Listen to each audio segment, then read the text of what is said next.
Most people take themselves to be a body, an entity with various organs such as the brain, heart, limbs, etc., that come together coherently to function as a whole. They consider their personality to be a combination of genetics that form the body and the state of the brain based on whatever they have experienced and learned throughout life. Some people add a mind into the mix, but most consider the mind to be a phenomenon of the brain and not an independent entity. Some even add a soul into the mix and consider themselves to be an embodied soul, but their identification with the body still remains.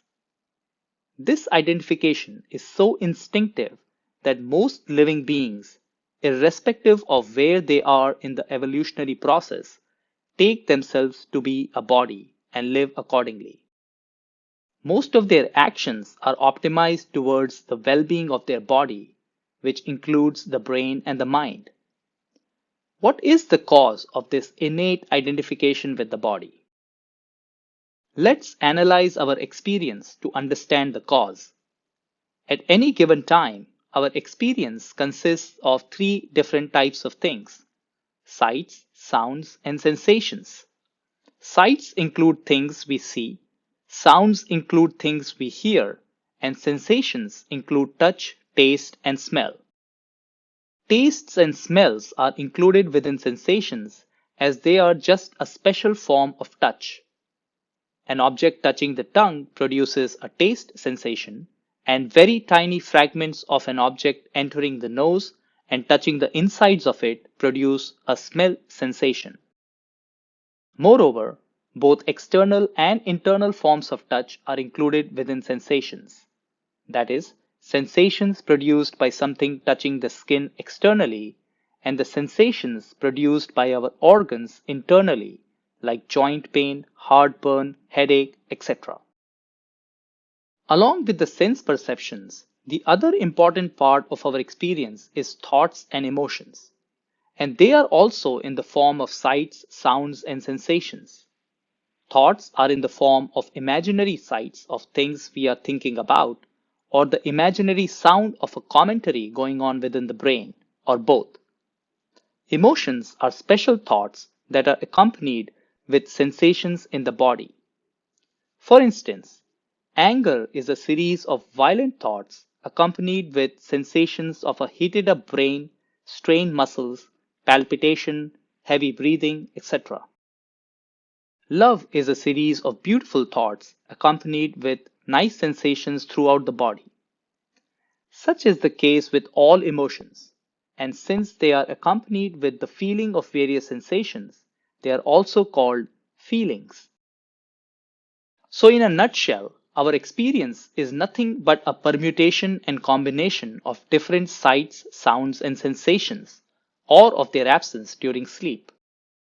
And out of all the objects we experience, the one and only object we get identified with is our body.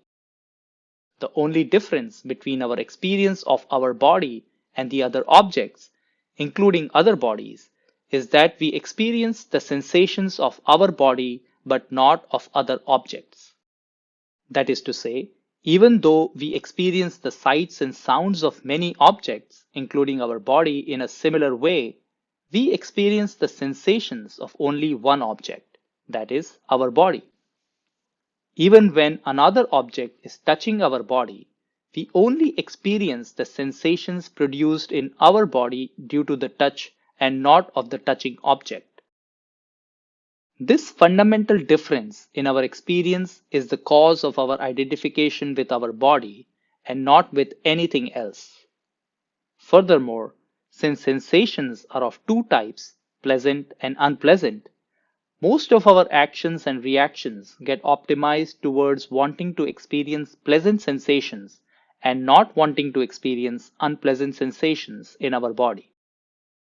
We develop likes and dislikes towards things that are instrumental in us experiencing pleasant and unpleasant sensations, respectively. And then certain sights and sounds, including both thoughts and sense perceptions, automatically lead us to experiencing pleasant and unpleasant sensations because of the way we feel about those things based on our past experiences with them or things similar to them.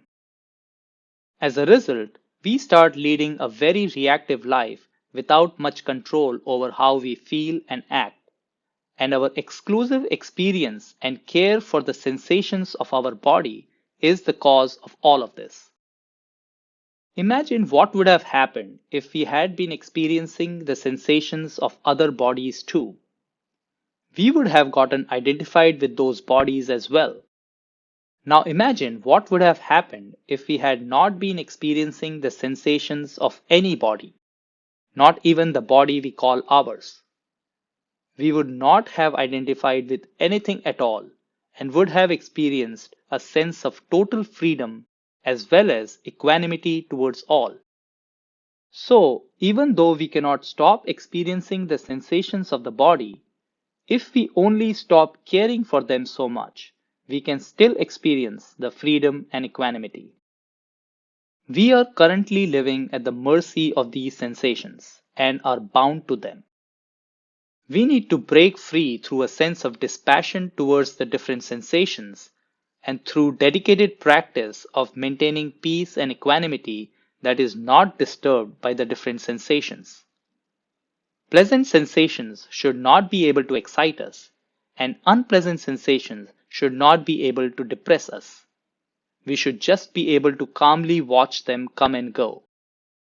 Of course, if the sensation is due to an injury or a health issue or a potential danger to the body, like the burning sensation of a fire, or a survival need, like the sensation of hunger, we can pay heed to it and do the needful, but without losing peace and equanimity.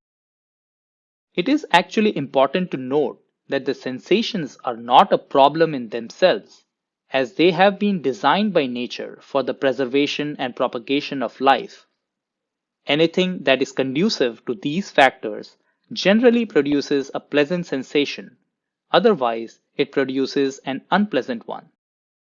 For instance, fresh natural food is good for the body, so it has a pleasant smell and taste, whereas rotten food does not. Or a burn from a fire is not good for the body, so it feels unpleasant, whereas pouring cold water on a burn feels pleasant, and so on. Things only turn problematic when we start letting the sensations govern our actions, instead of just using them as one of the inputs to be taken into consideration while deciding our actions diligently on the basis of what is righteous or not. We start acting and reacting primarily on the basis of what is pleasant or not, without considering the ramifications. It is important to notice this behavior of ours and to break out of it. It is also helpful to note that of all the sensations we experience, we seem to primarily care for sensations within the head region, that is, the sensations in the brain and the surrounding muscles and tissues. If we pay close attention, we will notice that a desire or craving for a pleasant sensation, like wanting to engage in some sort of sense pleasure, starts with an unpleasant sensation in the brain, like a strain or a heaviness. If we are successful in fulfilling the desire, the strain is temporarily removed through the release of certain feel-good hormones like dopamine, oxytocin, serotonin, and endorphins. The pleasant sensation of this strain-free, light, and relaxed state of the brain is what we call happiness, which only lasts for a short time as it is soon replaced by the strain of another desire. We are even willing to experience unpleasant sensations in the rest of the body as long as we experience pleasant sensations in the brain, like experiencing the bitter and unpleasant taste of alcohol because it generates pleasant sensations in the brain. Sometimes unpleasant sensations in the body can be inevitable, like falling sick or getting injured, but they generally make up only a part of the problem. A bigger part of the problem is our reaction to the problem in the form of negative emotions like worry, anxiety, irritation, etc., and the accompanying unpleasant sensations in the brain. So, how to maintain peace and equanimity through various types of sensations? The answer lies within an important observation that we are not actually identified with the body. We only get attached to the body and other things associated with it for the sake of the sensations, as the body is the only object in the whole universe whose sensations we experience. In fact, if it somehow becomes possible, we will gladly replace the body with a better one that can make us experience more pleasant sensations more often without any of the unpleasant sensations, which shows that we don't particularly care for this specific body. Moreover, as long as the sensations are pleasant, or at least not unpleasant, we don't particularly care for any specific sensation either. What we really care for is the one that is experiencing these sensations, as that is what we actually are. We are none of the objects that are being experienced, including the body. We are not even the experience of these objects, that is, the various sights, sounds, and sensations, but we are the experiencer of these experiences. And the only thing we care for is that the experiencer, which is what we really are, experiences pleasant sensations and does not experience unpleasant sensations. Who or what is this experiencer? Since we seem to primarily care for the sensations in the brain region, it is easy to jump to a conclusion that the brain is the experiencer. That is what most people think anyways, as the general assumption is that the brain somehow produces consciousness that enables it to know and experience things by the way of thoughts and sense perceptions. An alternate assumption is that we are an embodied individual soul which is conscious and is the experiencer. But both of these assumptions are wrong.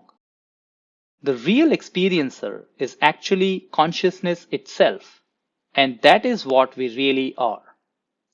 Even though consciousness experiences various sights, sounds, and sensations, it is never affected by any of them and always remains unattached. Just like light reveals the clean and unclean equally without getting affected or attached to any of it, consciousness reveals the pleasant and unpleasant equally without getting affected or attached. After realizing this truth about our real nature as ever pure, unattached, and unchanging consciousness, the brain or the mind is also able to maintain peace and equanimity under different circumstances more easily because it doesn't worry about the body so much anymore. It continues to do what is needed for the maintenance of the body, but doesn't run amok trying to experience pleasant sensations and avoiding unpleasant sensations, thereby maintaining its peace and equanimity. You can learn more about why the aforementioned assumptions about the experiencer being the brain or an embodied soul are wrong, and what is the true nature of consciousness, the real experiencer and the real you, in the video titled, "It is Impossible for the Brain to Know or Experience Anything."